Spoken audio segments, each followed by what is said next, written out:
If your future includes me, baby, you gotta know you're my favorite girl. You don't have a title, anyway. You thinking about the time to spend. Why does it have to get so soon, babe? Bottom line is I believe down the road that we can be. You'll see if your future includes me, baby, you gotta know. Girl, I know you. That's a hard record.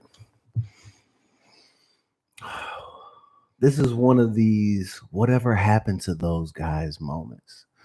I don't know if y'all have ever even heard that song. It's called Favorite Girl by Donnie Klang.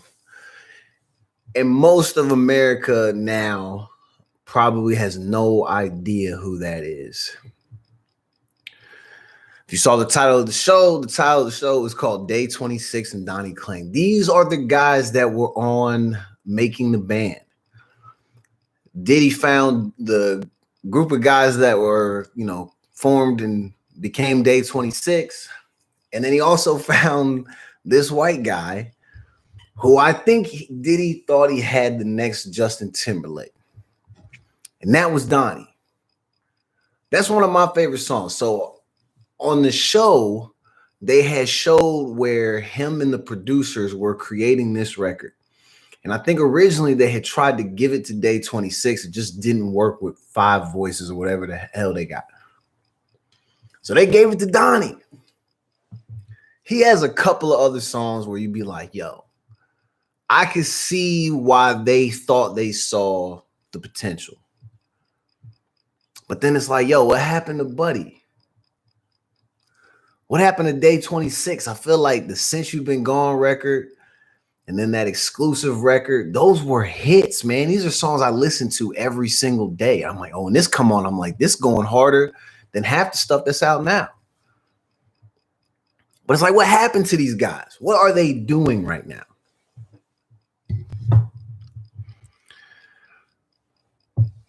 That shit is crazy, man. They have good music. And you think with the power behind you of the likes of Diddy, you would think that there would be no option but for you to be great.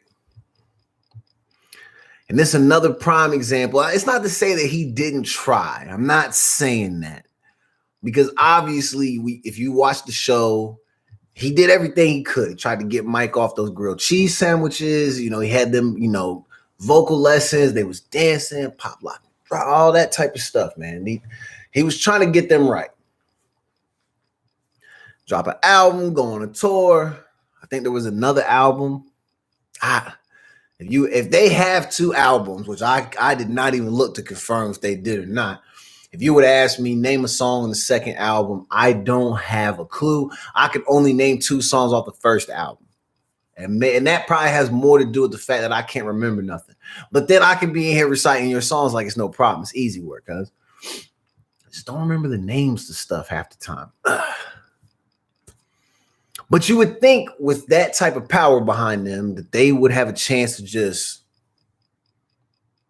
stay up here for a little bit. I don't know. I'm not involved in the music industry whatsoever, but the word around town, at least how it trickles down to civilians such as myself, is that some of these people go to Diddy and their careers just go to die. On a show a couple weeks ago, I played a record from King Los, and I told y'all, Diddy had him sitting on the shelf for like 6 years. But how he gonna fix my problems? He can't fix his. This year, I ain't prepared to take my next L. Last year, I got X, but this year, I XL. Please pardon my pun. Each part of my jargon's like, let me stop, man. He had that guy who created those bars that I just spit. He had him sitting on the shelf. If you heard anything that I just said, that shit is crazy. Go listen to the song. What is that on? That's on Dark Fantasy Freestyle. King Los. Go listen to it and you're going to be like, damn, Diddy had this guy sitting on the shelf? Yeah. He had Donnie. Listen, he wasn't the next Justin Timberlake, but he was the next Donnie Klang. He could have been something. What happened to him? And what happened to day 26? Is it ego that broke up the group? Who was it? Mike, Q, Brian, and I don't remember the Willie. And then who was Buddy? Buddy causing all the damn problems. Maybe it wasn't. I don't remember. Maybe that was everybody. But what happened to these people? Are they still making music? Does anybody really even know? No, again, it was just a moment of where are they now? Not a let me look this up to see where they're at, because I'm not that invested. Anyway, welcome to the show. This is Lunchtime TV. Again, I played the record because the record is fire. If you want to know what that is, it's Favorite Girl by Donnie Klang. Klang. First name Donnie. I'm sure the minute you type in D-O-N, you know it's going to pop up first, but it's not him. Keep typing the last name. That's why I gave it to you, and I spelled it just in case some of y'all are a little bit slow like me. It's Wednesday. I'm glad that it's Wednesday. It's actually been a good week. I feel like a lot of my people are going through it. Not like really going through it, just busy, a bit overwhelmed. They got a lot of stuff going on this week, just like everybody does. Y'all stay strong. I don't know what to tell you, man. There's a part of me, I'm not laughing at them. I'm just laughing because I low-key kind of feel bad because I'm over here like having good days and shit like that. And like, I don't feel bad for having good days, but I feel bad that I don't feel like I'm supporting them as well as I should, because I'm over here just like, yeah, man, that sucks. And a lot of the stuff people are going through really does suck. And I'm praying for y'all. But I'm low-key over here like, yo, my shit is lit right now. So I don't know, but I'm not gonna feel bad for that, because like I'm in a space right now where like I'm kind of getting what I deserve, and finally in a good way, not on some bullshit, which normally is what be happening. But at the same time, we be having that coming half the time, because you know you probably create half your own problems. Probably for me, probably in the upper 90s. I'm trying to get that number down to about half if possible. But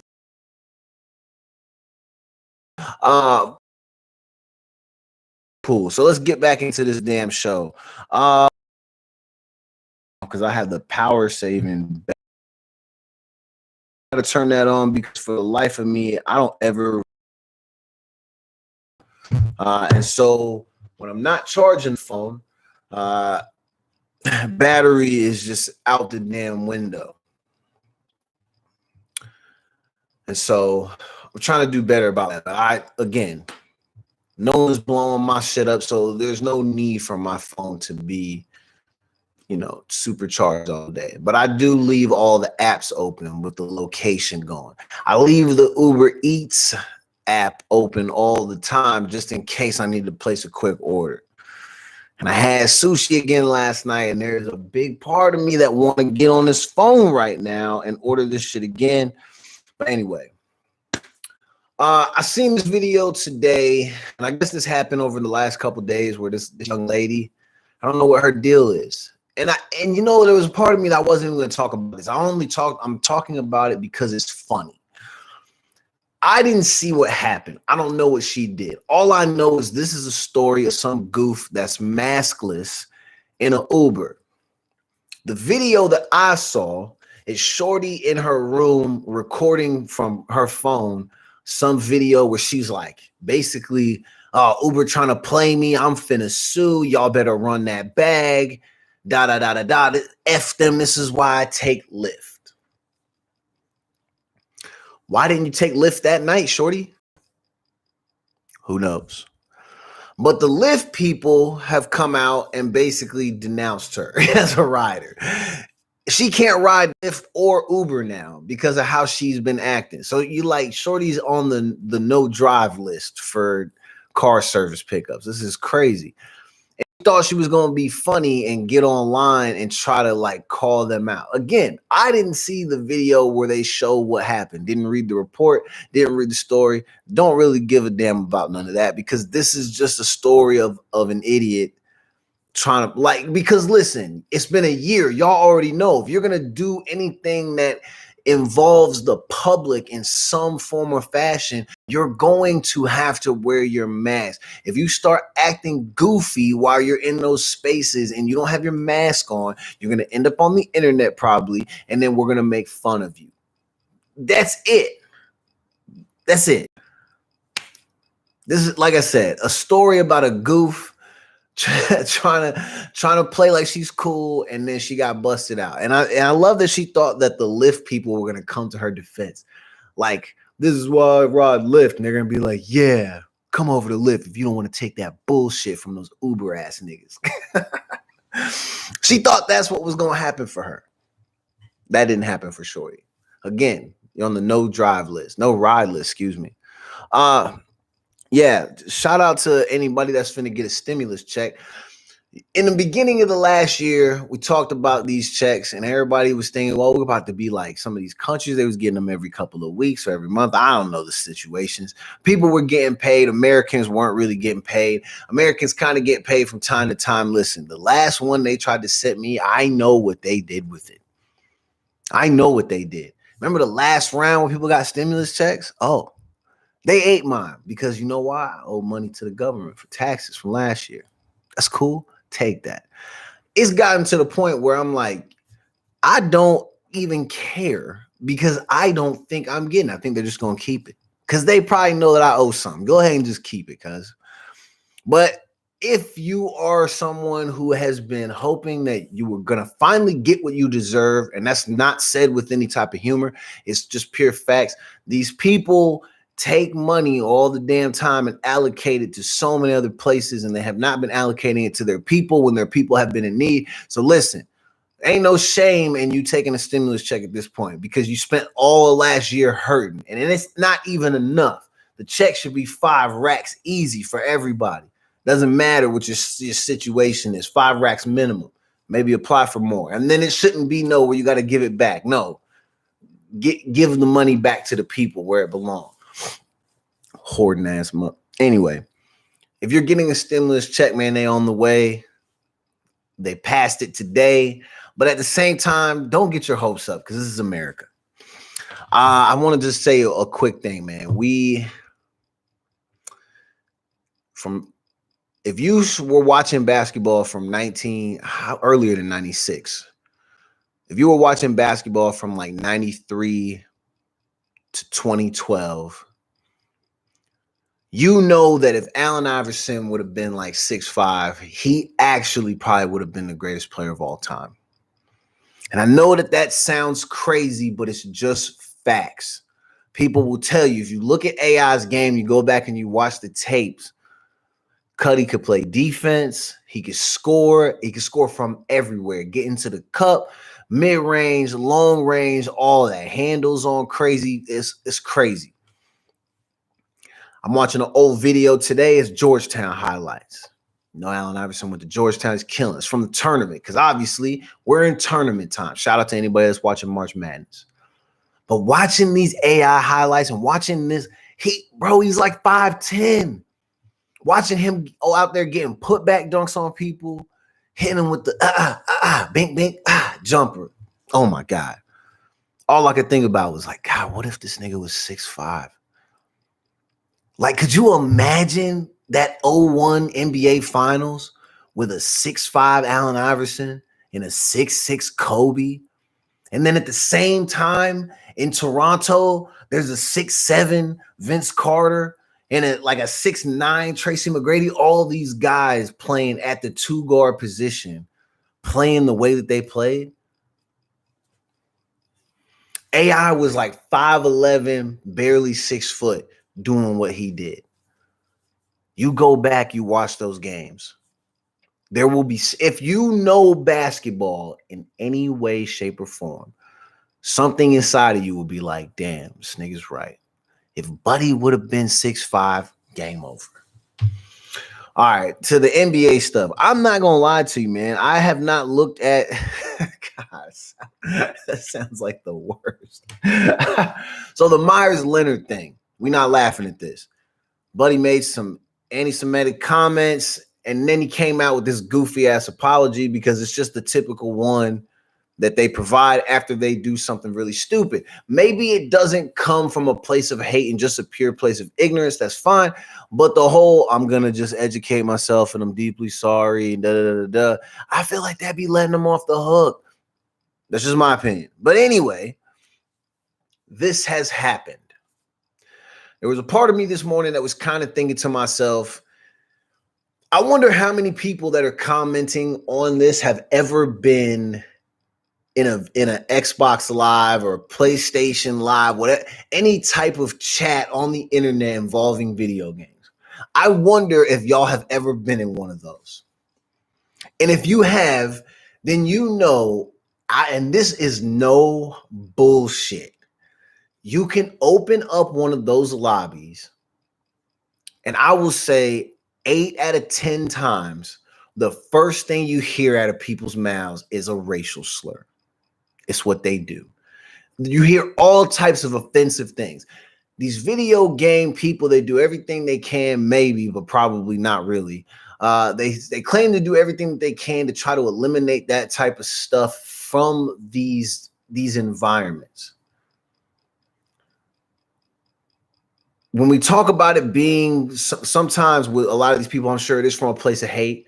Sometimes it is just from a place of ignorance. When we talk about the way that we fix this is through education and sharing knowledge. And I like that what Julian Edelman did, because he did the same thing, I think, when Deshaun Jackson said some comment, he made comments too.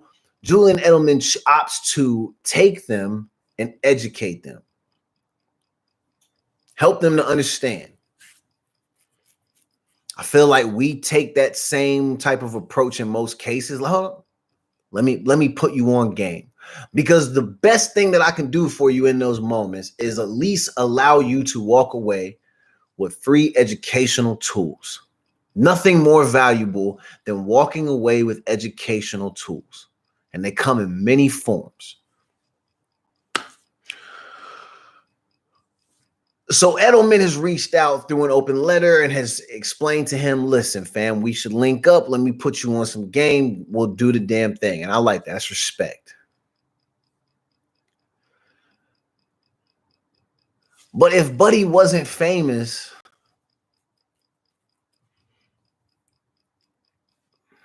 I don't think anyone would care. Because if you heard one of these lobbies, bro, oh my God. If they weren't streamers, if they weren't getting paid for it, if they weren't famous entertainers, these people wouldn't care, because some of the stuff that gets said in these lobbies and shit is crazy, bro. And like, I literally, because I've been hearing it for years, I'm at the point where you just be laughing. And a lot of times it be small kids. You can hear it in their voices. They sound like they're years away from actually having things drop, man. They're little kids.